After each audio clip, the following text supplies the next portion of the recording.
있어요 모두 보고 싶었어 우리도 어쩜 이렇게 시간이 안 가는지 정말.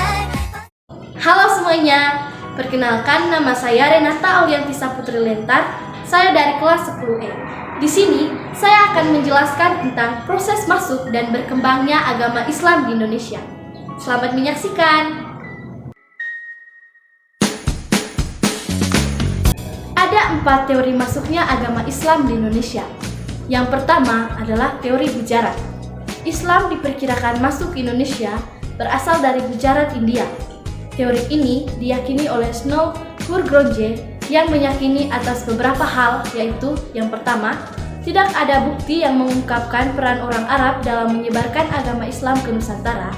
Yang kedua, hubungan perdagangan Indonesia dan India cukup erat. Yang ketiga, ditemukan bukti dari Sumatera yang menjelaskan koneksi yang terjalin antara Sumatera dan Gujarat. Ahli sejarah W.F. Stutterheim mengungkapkan bahwa masuknya Islam ke Nusantara dari Gujarat dimulai pada abad ke-13. Hal ini diperkuat dengan bukti adanya batu nisan para ulama kerajaan Samudra Pasai, khususnya Malik al-Saleh yang wafat pada tahun 1297 Masehi. Yang kedua adalah teori Mekah atau teori Arab. Menurut teori Arab, diyakini bahwa masuknya Islam ke Nusantara adalah melalui Mekah yang terjadi pada abad ke-7 Masehi. Hal ini merupakan imbas dari perdagangan di Selat Malaka yang menjadikan media dakwah orang Arab untuk melakukan proses islamisasi selama mereka bersandar dan berdagang di Selat Malaka. Berita Cina memperkuat adanya hubungan Nusantara dan Aceh yang mengabarkan ramainya pedagang Arab di Selat Malaka. Pendukung teori ini adalah Haji Abdul Malik Karim Amrullah atau Hamka yang menyebutkan bahwa Bani Umayyah melakukan perdagangan bersamaan dengan dinasti Tang di Cina pada tahun 618 sampai 907 Masehi, Sriwijaya pada abad ke-7 sampai 14 Masehi, dan dinasti Umayyah pada tahun 660 sampai 749 Masehi. Dengan adanya interaksi ini, tidak menutup kemungkinan terjadi islamisasi di Indonesia.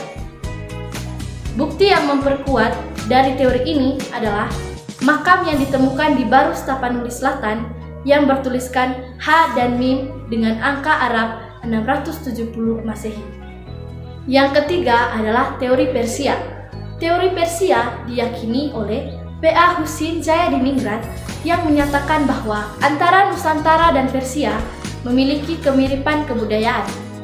Teori ini meyakini bahwa agama Islam dibawa masuk oleh orang-orang Persia sekitar abad ke-18. Hal ini terlihat pertama pada kebudayaan Asyuro 10 Muharram, yakni hari suci Syiah dengan wafatnya Husain bin Ali. Kedua, pelajaran Syekh Siti Jenar dan Sufi Iran al-Halaj.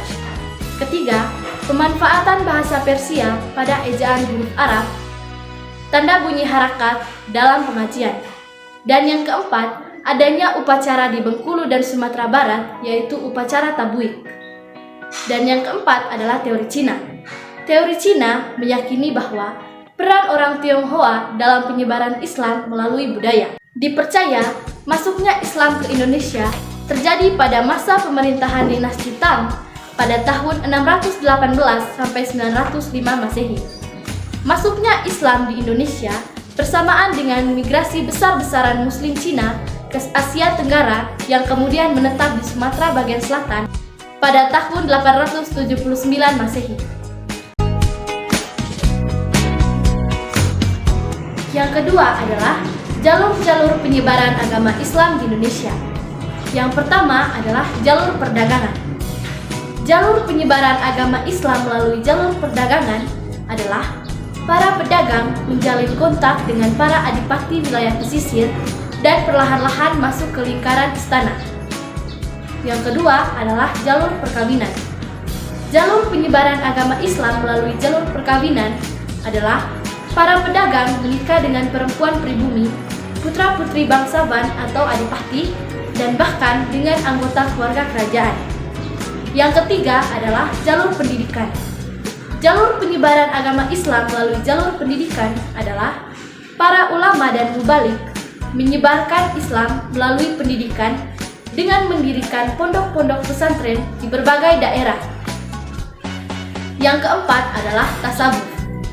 Ajaran tasawuf disesuaikan dengan pola pikir masyarakat yang masih berorientasi agama Hindu.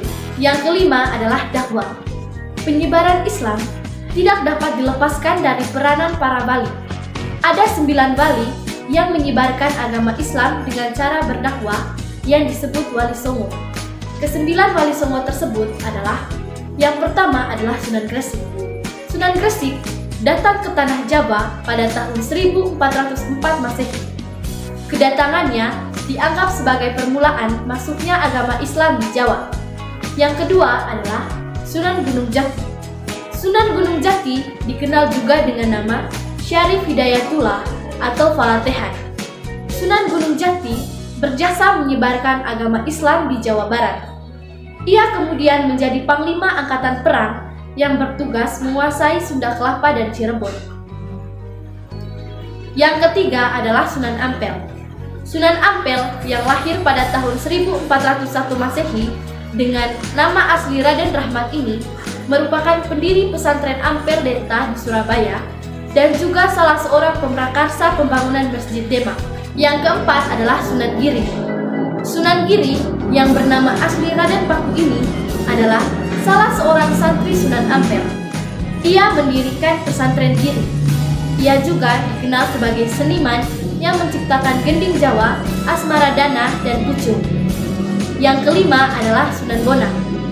Sunan dengan nama asli Raden Maulana Makdum Ibrahim ini juga seorang seniman yang menciptakan gending Jawa, Bonang, dan Durma. Yang keenam adalah Sunan Kudus.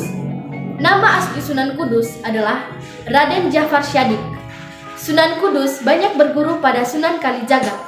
Ia toleran terhadap budaya setempat, terlihat dari arsitektur Masjid Kudus. Yang ketujuh adalah Sunan Kalijaga. Nama asli Sunan Kalijaga adalah Raden Said. Dalam menyebarkan agama Islam, ia memanfaatkan media wayang yang sudah sangat dikenal masyarakat sejak zaman praaksara hingga masuknya agama Hindu-Buddha. Yang kedelapan adalah Sunan Muria. Sunan dengan nama asli Raden Umar Said ini adalah putra dari Sunan Kalijaga. Ia tinggal di kaki Gunung Muria di Jawa Tengah. Salah satu hasil dakwahnya lewat seni adalah tembang sinom dan kinanti. Dan yang kesembilan adalah Sunan Derajat. Sunan dengan nama asli Maunat Syarifuddin ini menyebarkan agama Islam di daerah Jawa Timur. Ia dikenal berjiwa sosial karena sangat peduli terhadap kaum miskin dan duafa. Ia menciptakan gending Jawa, Pangkur.